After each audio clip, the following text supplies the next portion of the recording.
सनातन धर्म के ग्रंथों में बताया गया है कि बुरे कर्मों का फल हमेशा बुरा ही मिलता है, चाहे वह इंसान हो या फिर ईश्वर। इसका एक उदाहरण माता सीता का है, जिसका जिक्र रामायण में किया गया है। दरअसल रामायण कई भाषाओं में लिखी गई है। अलग अलग रामायण में कई तरह की दंत कथाएं मिलती हैं, जिनसे कई लोग परिचित नहीं हैं। इस कथा के अनुसार ये बताया गया है कि आखिर क्यों सीता माता और राजा राम को अलग होने का श्राप तभी मिल गया था जब वो एक दूसरे के गठबंधन में भी नहीं बंधे थे।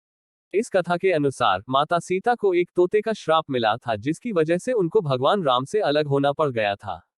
कथा के अनुसार माता सीता बाल्यावस्था में अपनी सहेलियों के साथ बगीचे में खेल रही थी। वहीं बगीचे में एक तोता का जोड़ा पेड़ पर बैठा था। तोता का जोड़ा भगवान राम और माता सीता के बारे में बातें कह रहा था। उनकी बातों को सुनकर माता का ध्यान उन पर गया।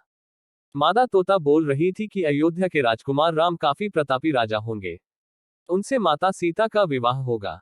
तोते के मुख से भावी पति का नाम सुनकर माता सीता अचंभित हो गईं। उन्हें अपने बारे में और जानने की इच्छा जागृत हुई, इसलिए उन्होंने अपनी सखियों से कहकर दोनों पंछियों को पकड़ लिया और फिर उन दोनों को पुचकारक पूछा कि भविष्य के बारे में इतना ज्ञान कहाँ से प्राप्त हुआ। तब पंछियों ने बताया कि इससे पहले हम महर्षि वाल्मीकि के आश्रम में रहते थे, जहां हर रोज राम और सीता के जीवन के बारे में बताया जाता है। इसलिए उनको दोनों के बारे में हर चीज कंठस्थ याद हो गई। सीता जी ने पंछियों से कहा कि जिस जानक पुत्री सीता की तुम लोग बात कर रहे हो, वह मैं ही हूं। मुझे मेरे और राम के बारे में और भी बातें जाननी है। तब नर तोता ने कहा कि हे सीता, आपका विवाह अयोध्या के राजा दशरथ के ज्येष्ठ पुत्र राम के साथ आपका विवाह होगा और आपकी जोड़ी तीनों लोकों में सबसे अद्भुत होगी। सीता जी सवाल पूछती रही और दोनों तोता जवाब देते रहे।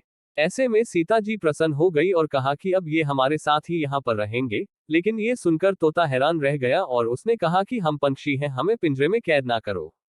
तोते ने इसके लिए बहुत याचना की। तब सीता जी ने नर तोते को छोड़ दिया, लेकिन मादा तोता को नहीं छोड़ा और कहा कि यह मेरे साथ रहेगी।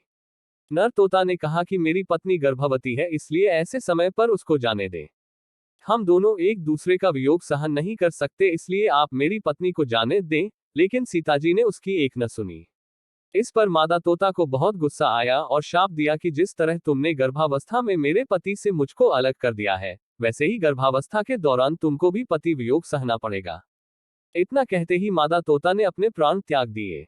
बताया जाता है कि अगले जन्म में तोता वही धोबी था, जिसने माता सीता के चरित्र पर उंगली उठाई थी, जिसके बाद भगवान राम ने सीता का गर्भावस्था के दौरान त्याग कर दिया।